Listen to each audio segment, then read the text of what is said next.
Hi guys, in this video I'm going over a squat focused leg day and I'm going to go through my warm up and mobility routine beforehand.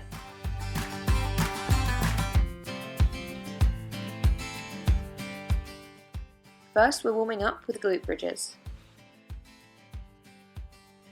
We're going to do 15 to 20 reps with a 10 to 20 second isometric on the last rep. We're going to do 2 to 3 sets. We're doing this first thing so that we can activate the posterior chain. That will include your hamstrings, your glutes and your lower back, and your abs should kick in as well. When you're glute bridging, make sure you don't push from the lower back and you don't hyperextend at the lower back either. Make sure that you're tucking your hips under and squeezing the glutes at the bottom to make a nice straight line from your knee, hip to shoulder. If you struggle with activation, you can try putting a band around your knees and pushing your knees outwards while you're doing this. If I'm particularly cold and stiff that day, I might do a 5 to 10 minute uphill walk to just make sure I warm up before moving. Next we're moving on to hollow rocks and hollow reaches. I'm going to link a video tutorial below for hollow rock progressions in the description.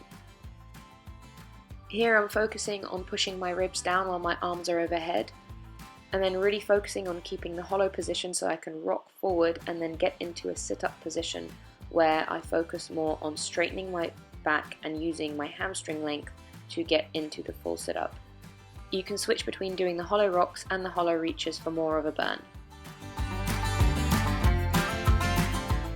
Next we're doing quadruped hip cars. I'm also going to link a video in the description below so you can watch a tutorial on this. A lot of people use these as a warm-up, but being hypermobile slightly, I do find this a little bit uncomfortable to do before I'm warm, so I do a lot of either walking uphill and hollow rocks and glute bridges or other functional movements to get my core temperature up and some synovial fluid going. This does tend to reduce the soreness and the restriction that I feel when I first start to move, especially if I've been sitting down all day in front of a laptop. The most important thing that I'm focusing on here is not the range that I'm forcing my hips into, but rather the control of my back. So I'm trying to imagine there's a ball sitting on the top of my back and I'm trying not to let it fall off. You can actually put a ball on your back, but I didn't have one here.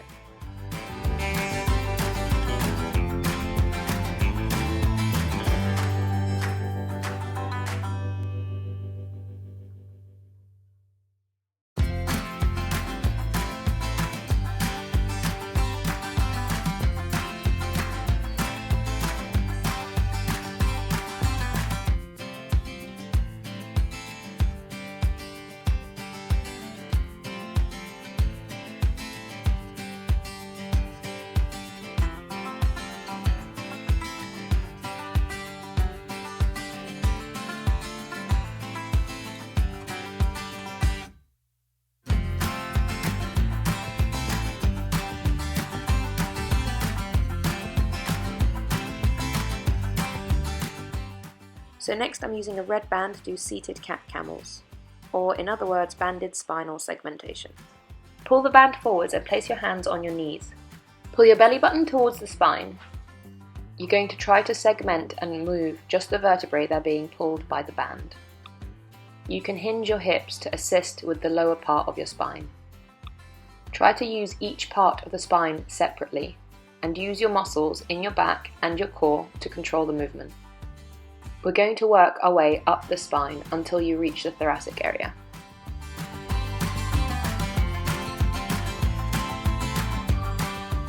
Moving on, we're doing adductor QL work. To begin with, we're going to reach to each leg separately. Then you're going to reach the opposite hand towards the opposite foot. You should feel this in your QL.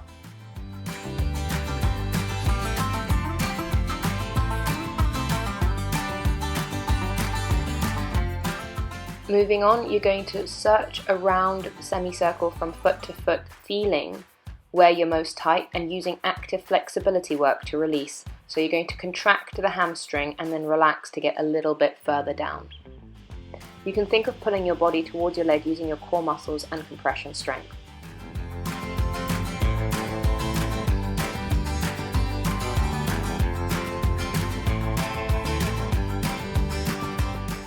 Next we're going to do a pancake stretch hold by pushing into the ball.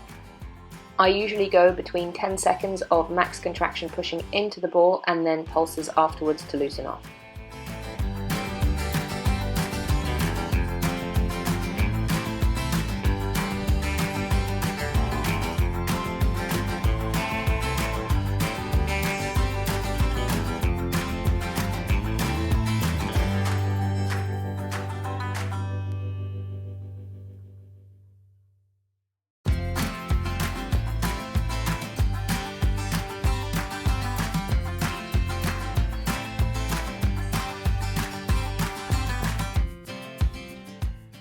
Next, we're doing half frog internal rotations. You're going to start with your knee in line with your hip and you're going to raise your heel up towards the sky. I usually do 15 reps followed by a 10-second isometric hold, and sometimes I also use ankle weights if they're available. I usually go for about 3 sets before squats. The reason internal rotations are so vital for squats is because they are responsible for your change of direction and your stability in the deep squat. They also play quite a large role for runners. What you'll notice with these is the outside of your hip will be burning up as you get towards the isometric hold.